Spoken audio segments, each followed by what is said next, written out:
Welcome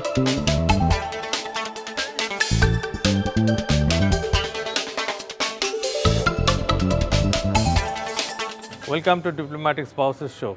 Today we are visiting the residence of His Excellency Mr. Yusuf S.Y. Ramadan, the Ambassador of State of Palestine, and his lovely spouse, Madam Lima Ramadan. Your Excellency, first of all, I would like to express our deep concern about what is going on in the state of Palestine at this moment. Would you like to tell us about the present situation in your own words, please? I want to thank you, first of all, for being here and hosting me on this show. I think everybody in this world can clearly see what is going on in Palestine, especially in Gaza Strip. But what's more important today is what is the intention of all that. To start with, obviously we know that almost 75% of Gaza is completely destroyed. You have 2.2 million people homeless. They live in tents, and some people, they just live on the open. We have almost over 110,000 people injured. We have 45,000 already been martyred, in which 70% of those are women and children. Plus the suffering that the people doesn't have enough food, enough water or electricity. So the main source of living is not available to the people. And we have seen wars all over, including we heard about the Second World War. But it never reached to the extent that one side banned the water and the food and the medicine on the other side. So that concludes that there is no humanity in this war at all. There is no rule for this war. And mainly the children are suffering as a result of the policy of the occupying power. Now we come to the reason and the intention. The intention, it has always been that Israel wants geography and no demography. They want more land and less people in order to control all Palestine, the historical Palestine, from the river to the sea. So in order to do that, they make the life extremely hard for the people, so they leave. They have no choice but to leave. If they succeed, which I don't think they will ever succeed, that means Israel will be able to control all Gaza, and Gaza become part of Israel. It will not be anymore an occupied territory, it's a part of Israel. And then the next step will be for the West Bank. This kind of people, they think not for tomorrow and after tomorrow, they think for like 10 and 20 and 30 years ahead. So they work for that end, to remove as much as possible from the Palestinian people outside the territories. And for that, in order to achieve that, they use all means to achieve their goal. Now, on the other hand, we, the Palestinian people, have suffered enough being refugees, and we are not willing to suffer anymore as a refugee. If we want to suffer, let us suffer in our land, in our territory, but not outside. If we want to die, we'll die in our land, in our territory, and not outside the things. So we will continue to struggle in any way that we can, in any possible means. We will continue to struggle until we achieve our independence and dignity, and that is final. This is a decision is taken by all the Palestinian people who live in and outside Palestine. Israel continue to do whatever they want to do by breaching the international law, because they believe that behind them there is a very powerful, mighty country which will always support them to get away with the murder that they do. Your Excellency, State of Palestine is having like 104 diplomatic missions all over the world. what kind of role they're playing in this situation? The most important role is to tell the people of the world what is going on in Palestine, to express our true feeling to them, to communicate and to connect with them in order that we can gain their support. We just lay the map in front of them and tell them this is what's going on. And we ask them one question: where do you want to stand? Do you want to stand with the people who commit genocide and atrocity, or you want to stand with the victim who have the right for the land, for the dignity, and for freedom? The whole world fight for freedom. Sometimes you're lucky, you're born in a place where freedom all around you. And sometimes, like us, we're born in an environment where there is no freedom at all. We cannot win if we are alone.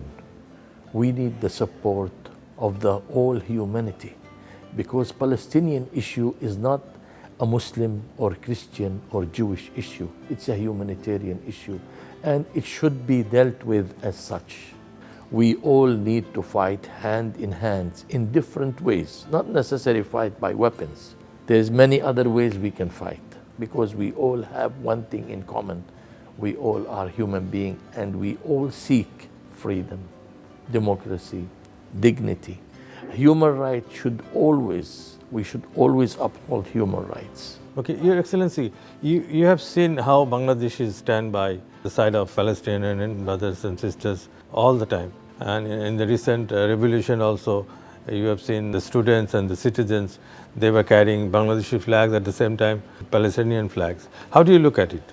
I'll start with this, answering your question from the end. I've asked the same question to the students, which I met, the coordinator, and I asked them, why did you carry the Palestinian flag with Bangladeshi flag? This is a Bangladeshi internal issue. And the answer almost from all of them are the same, that it's not anymore the flag of Palestine. This flag represents freedom.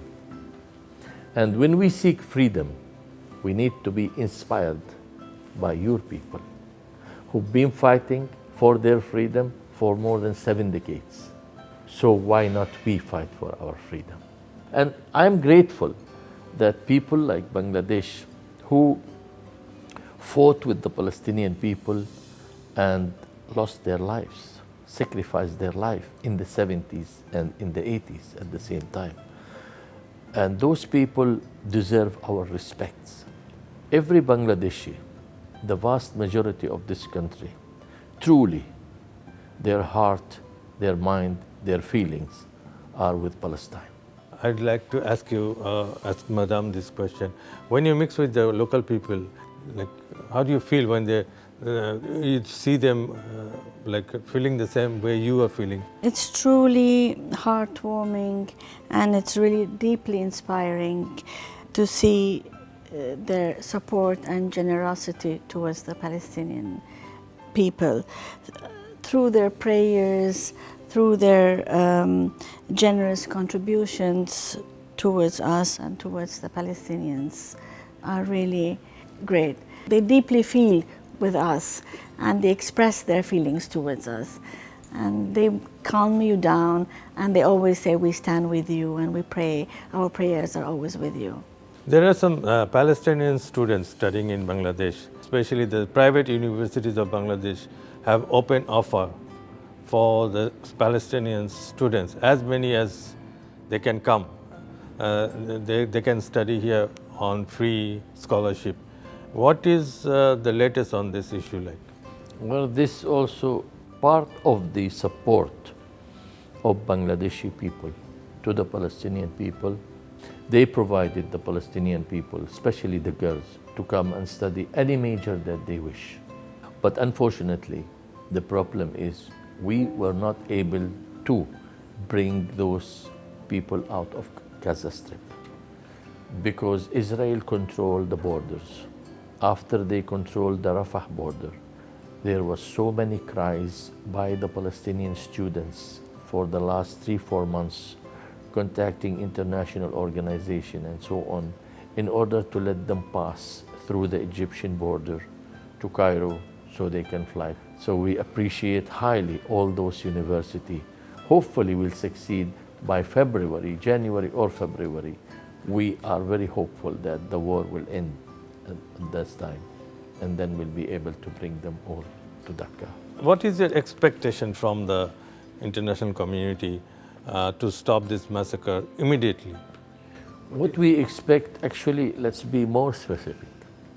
What we expect from the American, the new administration, as President Trump promised that when he comes to the White House, resume his duty as a president, there will be no wars. So we are very much optimistic. Now, obviously, I'm sure there will be conditions. We understand that. Let's lighten up the situation. We have learned that you first met His Excellency back in 80s while you were in Afghanistan. Would you like to share that story with us, please? Yes, in 80s, my husband was working in the embassy in Kabul, Afghanistan, and I was a student those days. My father was a diplomat in many countries. We came to Afghanistan. We were in Poland. We came back, and it was that time where I met my husband. So both of you had diplomatic connections. Yes. So, you know. Yeah. It was easier for you to find each other. You know 6 languages. Right. And how is your Bangla to communicate with these people in here? Yeah, I do speak 6 languages, and I couldn't learn Bangla because I had no problems with language here in Bangladesh. Wherever I go, everyone speaks in English with me. Even they can speak some Arabic, though I know learning Bangla can still be incredibly rewarding, and hopefully I'll try to learn. You have been living in Bangladesh for around 10 years now. So I would ask you both, how do you find these people over here, the culture, the food? Believe me, Lifestyle. if I didn't like it, I wouldn't live 10 years in one country. I mean, it's amazing. It's absolutely amazing. With all the difficulty and challenges that we face, but in order to forget about all these challenges, it comes the quality of the people of Bangladesh. Their high quality have prevented us from forgetting all the challenges. And that's why, normally in our system 4 years, but for me, I don't want to leave this country because I have never been to Palestine except once in my entire life. Once. For 2 weeks. I was given permission 24 years ago. Once only. And after that, they never gave me permission. So I have no home. I didn't feel that I have home at all. But I came to Bangladesh, I really felt it's home. Madam, do you feel the same way? Do you feel it's your second home? Exactly, I really feel home. Bangladesh is a vibrant country with warm, friendly people. The culture is rich with colorful festivals like the Pahela Boishak. You have the Eid celebrated with joy.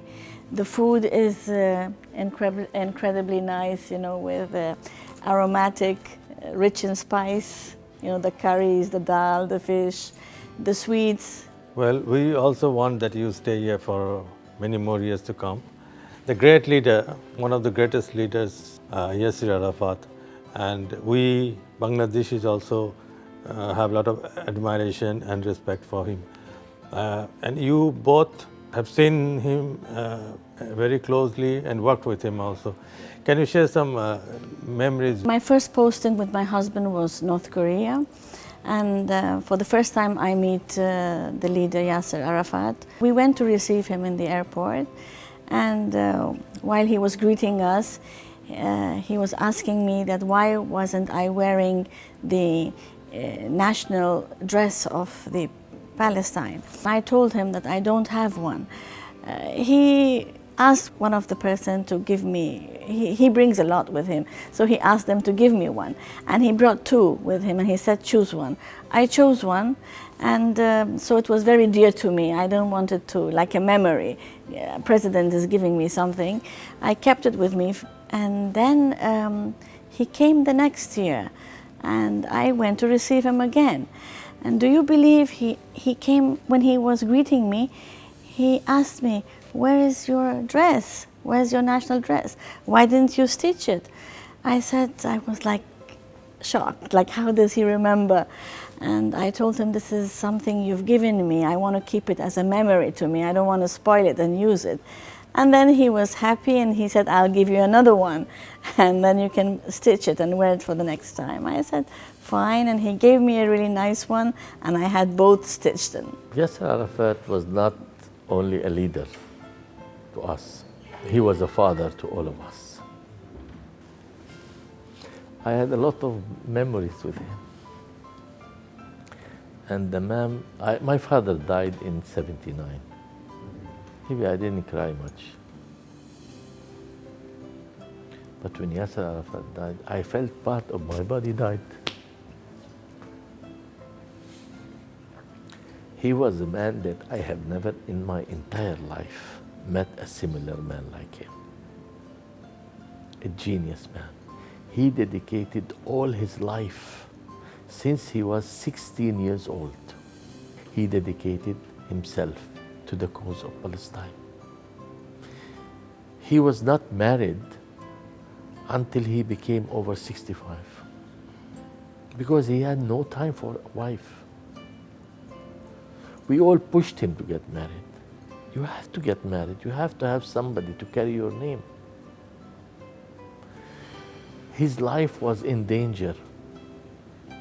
He was a man who never, I think, enjoyed a moment like we did. I don't think he ever sat in a restaurant and ate or watched a movie, went to the cinema. He was always wearing his military uniform. And his best moment in life is when he meet the children.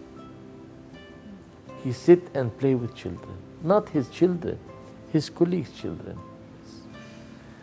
This man has a heart that no other human being had this heart before. He was a person that we have to love. This man will always live in our conscience as long as we live. May Allah bless his soul. Let us hear about your children, what they are doing, where are they? I have 2 sons and 2 daughters.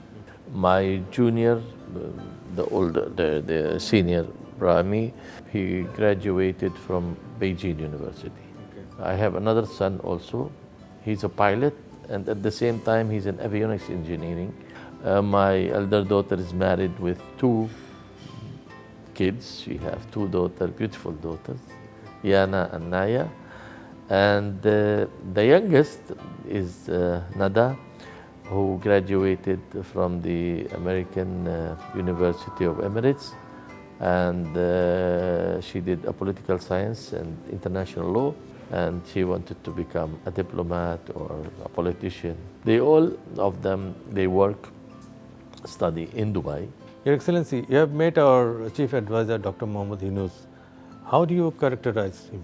I met him after I read 3 articles that he wrote about Palestine, frankly speaking. And I told him that. I was really amazed the way he presented the Palestinian issue from a man like Professor Yunus, very humble person, extremely humble person. And this man have enough knowledge to run the country, but he do need the support of everybody. The students at the same time need the support they deserve, because what they did, no one could have done it. I wish them all the best and pray for that, because we want to see Bangladesh strong and powerful. We need a strong friend. Right. If the friend is stronger, then we are strong. Your Excellency, thank you very much for giving us time. Thank you, Madam, for joining us.